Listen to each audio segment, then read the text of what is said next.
the two Neils, and Jimmy, like the jam in the sandwich, at the practice table backstage with me.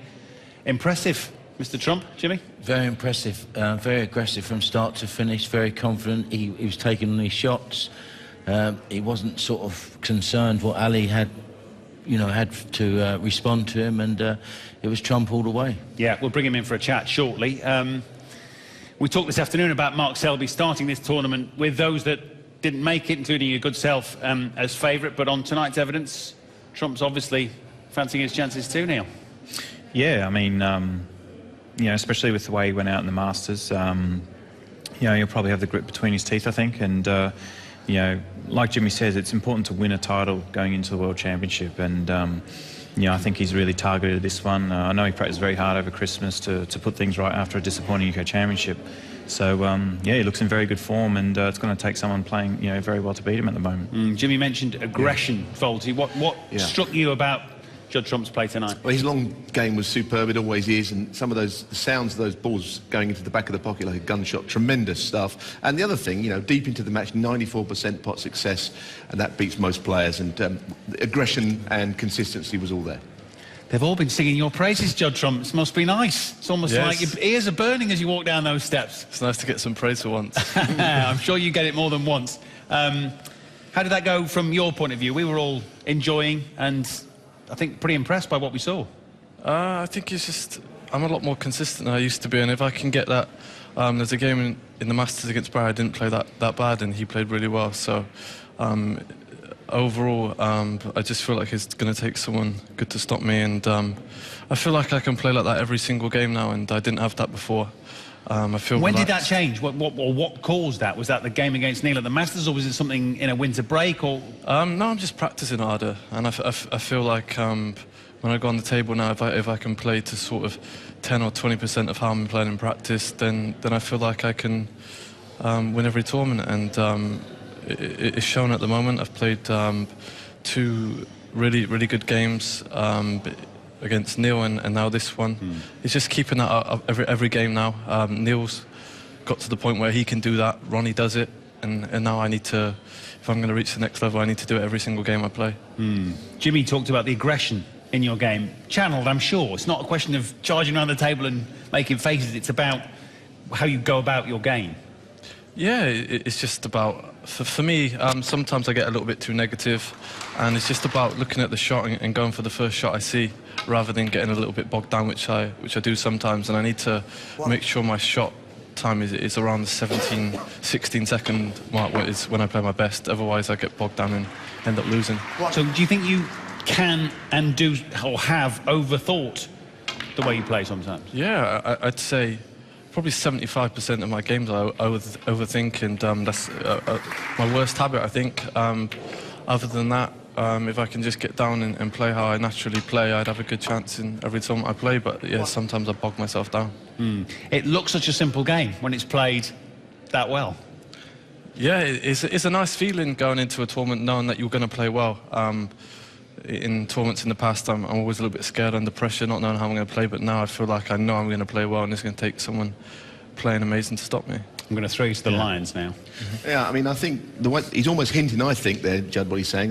He speaks for himself on it, but I think people are raising the bar. I mean, O'Sullivan has done that. Ronnie did that, and he beat Judd a couple of times, and he got his own back in the World Grand Prix in North Wales by playing better. And I think also, Judd, you kind of feel to beat Neil, the way Neil's been playing, you had to play the way you did in the Masters. So they're raising the bar, and you're the one that's benefiting from it.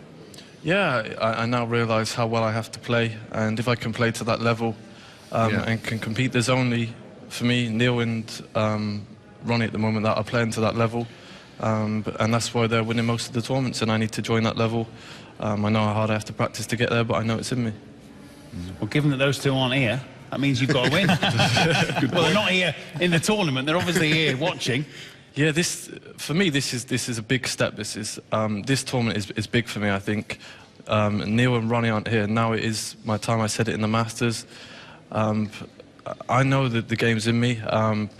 people might doubt me in that, but I know I have the game to play like that every single time, and really only if I'm playing to my best, I think only at the moment only Neil and Ronnie can push me.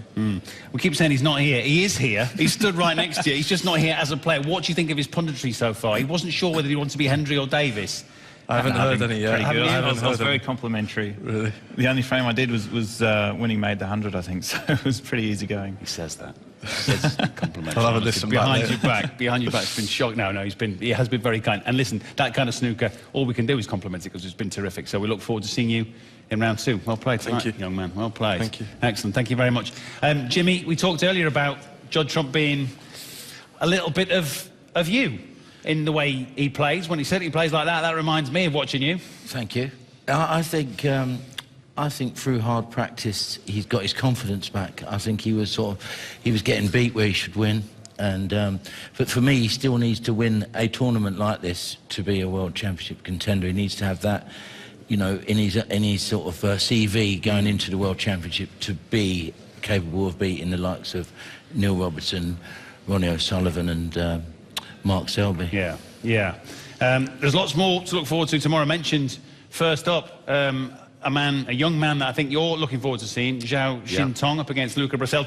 Two young players who are being touted as possibly the next wave. Yeah, I mean, Bressel will get lots of support here. Of course, he's not a German player, he's from Belgium, but we're looking for someone from continental Europe to take the game by storm. Bressel is very good. Zhao Xintong, he's one of the big players of the future. He's young and he's a left-hander and he's a terrific player. He's going to get to the top, I think. It's just a matter of time, so that's a good match. And I think one of you mentioned it's important, if you can, to win a tournament going into the World Championships. Well, Stuart Bingham obviously would love to do that. We'll see him tomorrow afternoon against Fergal O'Brien.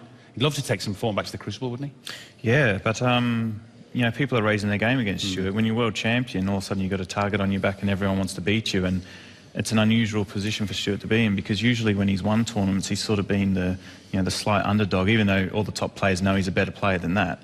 But now, you know, the pressure's on him to win all the time, and he's just sort of struggled with it a little bit. It's very tough.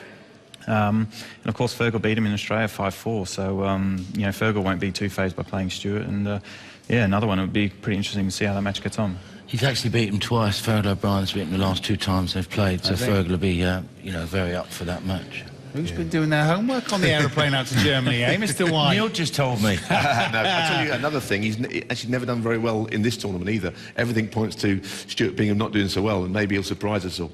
Yeah. Stat pack folds, they call him. He's very impressive, I tell you. Slips us all a bit of information. Thank you all for your help and support today. You're all back for more tomorrow, so we look forward to that. And it starts early. As I said earlier, Zhao Xintong against Luca Bressel from 9 o'clock in the morning. We are back there with Bingham and O'Brien in the afternoon, but Eurosport 2 from 9 a.m. for Zhao Xintong against Luca Bressel. Well, the impressive form shown by the leading players at the Masters just a couple of weeks ago has been picked up and run with thus far here in Berlin. Excellent showing from Selby this afternoon, and Judd Trump this evening. Terrific. More tomorrow.